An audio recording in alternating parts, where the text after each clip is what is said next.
પૂર્વ પ્રધાનમંત્રી ઇન્દિરા ગાંધીનો જન્મ 19 નવેમ્બર 1970 રાજનીતિક રૂપથી પ્રભાવશાળી નહેરુ પરિવારમાં થયો હતો. એમના પિતા જવાહરલાલ નહેરુ અને તેમની માતા કમલા નહેરુ હતી.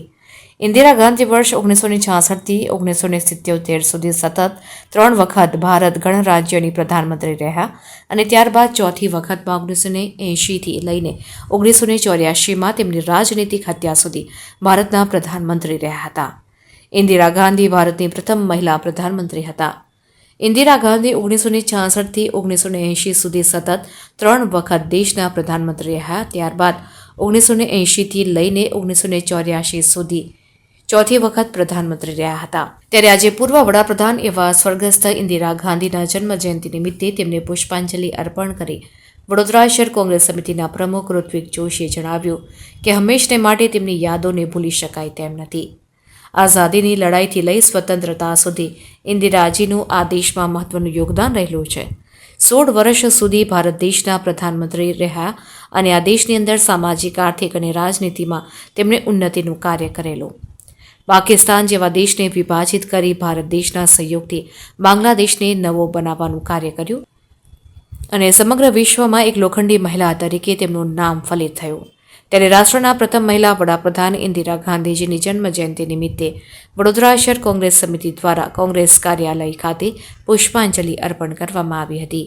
આ કાર્યક્રમમાં વડોદરા શહેર કોંગ્રેસ સમિતિના પ્રમુખ ઋત્વિક જોશી, વિપક્ષી નેતા ચંદ્રકાંત શ્રીવાસ્તવ, સ્થાનિક નગરસેવકો, કોંગ્રેસના કાર્યકર્તાઓએ ઉપસ્થિત રહીને પુષ્પાંજલિ અર્પણ કરી હતી. આજરોજ દેશના સ્વર્ગીય વડાપ્રધાન ઇન્દિરાજી ગાંધી અને રાણી લક્ષ્મીબાઈ ઝાંસીની રાણી, આ બંને વીરાંગનાઓ, બે મહાન વિભૂતિઓ કે જેનું આ દેશ માટે બહુ મોટું યોગદાન, સિંહ ફાળો.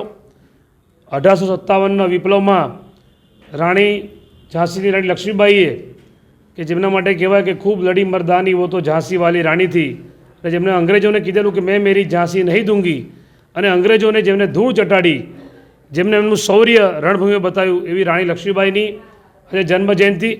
અને સાથે સાથે આ દેશમાં પ્રથમ મહિલા વડાપ્રધાન રહી ચૂકેલા અને દેશની અંદર ભારત દેશમાં વડાપ્રધાન તરીકે એમના સમયગાળામાં એમને જે આ દેશ માટે કાર્યો કર્યા, હરિત ક્રાંતિ હોય, શ્વેત ક્રાંતિ હોય કે મહિલાઓની સશક્તિકરણની વાત હોય, બેન્કોના રાષ્ટ્રીયકરણની વાત હોય, કે આ દેશમાં આજે પણ દેશની પ્રજા જે યોજનાઓનો લાભ લઈ રહી છે એ તમામ યોજનાઓ જે કહેવાય કે દીર્ઘદ્રષ્ટિ એવા સ્વર્ગીય ઇન્દિરાજી ગાંધી એક જવાબદાર માતા તરીકેની નિભાવી જવાબદારી, એક પુત્રી તરીકેની જવાબદારી નિભાઈ અને એક પ્રધાનમંત્રી તરીકેની પણ જવાબદારી જેમને નિભાઈ.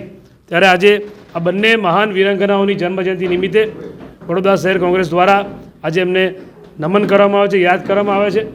અને ઇન્દિરાજી ગાંધીને તો આજે આ દેશમાં, કારણ કે એમનું જે શૌર્ય, એમનો જે નેતૃત્વ ક્ષમતા, જેના લીધે આ ભારત દેશમાં માત્ર વાતો નહીં પણ જેમને ખરેખર પાકિસ્તાનના 2 ટુકડા કરીને બતાવ્યા અને આપણું જે સૈન્ય છે એમને જે સન્માન આપવાનું કામ ઇન્દિરાજી ગાંધીના સમયમાં થયું હતું.